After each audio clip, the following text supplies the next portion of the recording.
Reparti dans la clandestinité, Cesare Battisti n'aura pas tenu longtemps cette fois dans le viseur de Jair Bolsonaro, le nouveau président d'extrême droite brésilien qui a fait de sa capture une de ses promesses électorales, promesses tenues et saluées ces dernières heures du côté italien.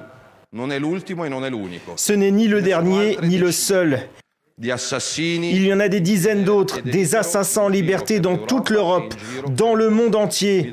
Je vous donne ma parole que nous mettrons toute l'énergie possible pour les ramener dans les prisons italiennes, du premier au dernier. Cela faisait plus de 3 ans que Panos Kamenos et son petit parti conservateur, l'ANEL, travaillaient main dans la main avec le parti de gauche Syriza au sein du gouvernement grec. Le dossier macédonien a eu raison de cette alliance.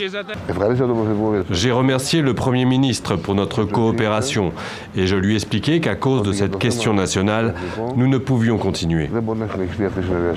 Panos Kamenos, ministre de la Défense du gouvernement Tsipras, démissionne. Il ne peut, dit-il, soutenir l'accord passé en juin dernier entre son pays et l'actuelle Macédoine. C'est en musique que les partisans se sont rassemblés devant le siège de l'UDPS ce dimanche. Une fête ininterrompue depuis que Félix Tshisekedi a été proclamé président par la CENI.